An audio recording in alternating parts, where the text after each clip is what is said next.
4th of July represents a unique moment in the religious and historical reality of brown and black people in America. As African-American faith communities join with the rest of our fellow citizens to celebrate the birth of this nation, we can never forget the tragic reality that since this nation's founding, America has, in the words of former Secretary of State Condoleezza Rice, she says that it suffered from a congenital birth defect. She said black Americans were a founding population. African and Europeans came here and founded this country together.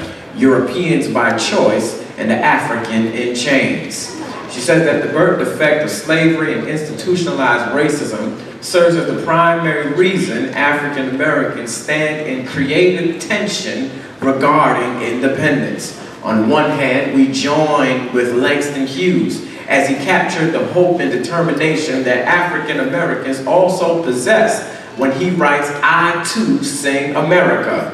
Langston Hughes, who is claiming his right to feel patriotic towards America, even though he is a darker brother who cannot sit at the table but must eat his meal in the kitchen, Langston says, "I too can sing America." But today, as we navigate and try to find our place in this country, we believe in the promise of the house and the picket fence, and we at all at times still hold on and strive to survive in America. But on the other hand, we join hands with Frederick Douglass when he prophetically challenged America on the blatant inequalities towards blacks in the antebellum South in his speech. What is the slave to the 4th of July? Douglass said, "What to the American slave is your 4th of July?" I answer, a day that reveals to us more than all other days in the year the gross injustice and cruelty to which we are constant victim. To us, your celebration is a sham. The 4th of July is yours and not mine. You may rejoice, I must mourn. To drag a people in fetters into the ground-illuminated temple of liberty and call upon them to join you in your joyous anthems were inhuman mockery and sacrilegious irony. It is the contradictory state that brown people deal with in America. And isn't that what we witnessed with actor Jesse Williams as he provided revolutionary rhetoric with his prolific speech at the BET Awards? And Jesse Williams said this, he said, "They are extracting our culture, our dollars, our entertainment like oil, while ghettoizing and demeaning our creations, then stealing them, gentrifying our genius, and trying us on like we are costumes before discarding our bodies." Jesse is trying to say that while they talk about your hair, your looks, your style, your hips, and your big lips, they are the same people running to the plastic surgeon to get all that stuff that they want. They want to talk like you and dress like you. They come into our communities and treat us as if we are some exhibit in a museum, that they have to save us and redeem us and pull us up, and they watch us and study us as if we are not human beings. Jesse is battling because on one end he sees injustice, but yet still knows that the same machine that exploits us is the one that writes his check. And this is the predicament that brown people find themselves in. It is called double consciousness. And the battle rage within the mind of all brown people in America as we sit down and constantly hope for justice, but we witness abortion after abortion of justice. As we sat down in front of our TVs on July 13, 2013, and we watched Andrew Zimmerman, a trained MMA fighter, is acquitted of all charges for murdering a teenager for walking through his neighborhood with a bag of Skittles and iced tea in his hands.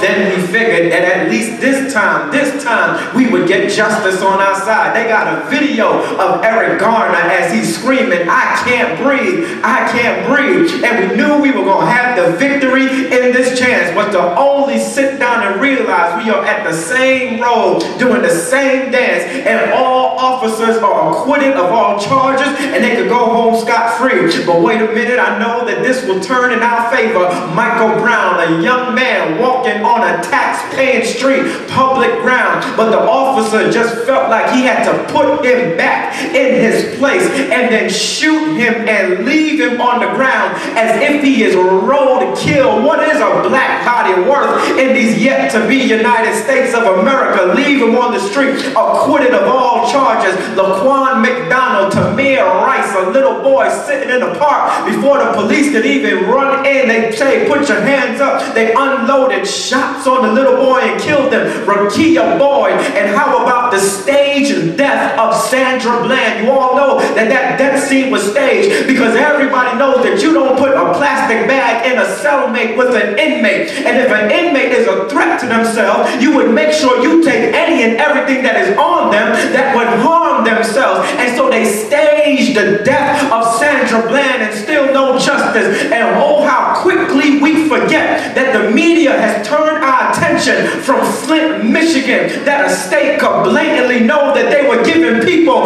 dirty water to drink with lead poisoning, and the governor has not been brought up on charges of manslaughter. Oh yes, these are still hard and troubling times. And that's why I asked the question, has America lost its mind? Because for some reason, America wants us to think that this is a post-racial society, redlining and redistricting. They want us to think that people who live in ghettos are the way they are because they want to be that way. I never met somebody who said, I want to be poor when I grow up. I never met somebody that wants to stay in a poor situation. As a matter of fact, they redline and redistrict. Whole Foods Market will never come to see the crest. Why? Because Whole Foods studies the education level of the people that live here. And if you don't got a college education in this neighborhood, Whole Foods say dumb people don't want good food and dumb people don't want to eat healthy. But the last time I checked, I'm tired of always eating fried chicken. I can use some groceries in my community. These are the kind of things that happen that go on dropout factories, also known as local high schools. There are prison pipelines, the proliferation of setting up businesses in low-income communities that intentionally take advantage of the weak. Has America lost its mind to the place where the Republican nominee's name rhymes with chump, dump, slump, gump, lump, and stump? Has America lost its mind? Who wants to make America great again and take it back to what it was before? Talk about firing all Muslim TSA agents. I mean, why would you want to get Trump in this election when before Barack Obama we were ambushed by George W. Weed, we were ambushed into a war, ambushed into tax breaks for rich? Has America lost its mind that it continues to fight against gun control but tries to twist the argument and say that the government wants to take your guns? Nobody want to take your guns.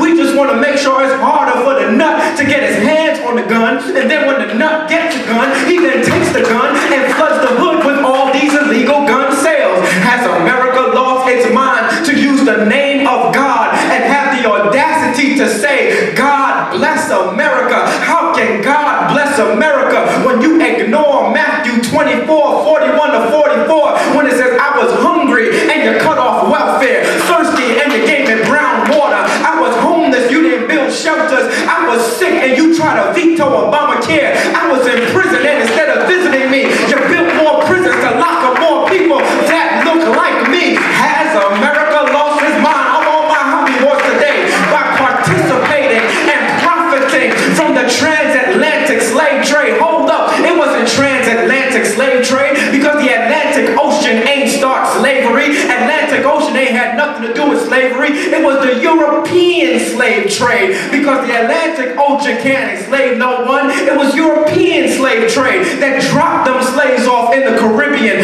First in Jamaica, the Aiken slaves, where you get the word Jamaica from the Aikens who gave the country their name. Then the British went to Trinidad and Tobago with the Congo, Malinke, and the Larabout people, LGBO, where you got the name Tobago, Barbados, Bahamas, and they built their roads and their roundabouts and pulled out of their countries and took their resources. And if there's anything that makes me more angry, it's to hear West Indians say, I'm tired of hearing about black sermons, I'm tired of hearing about Africa, when you the closest thing that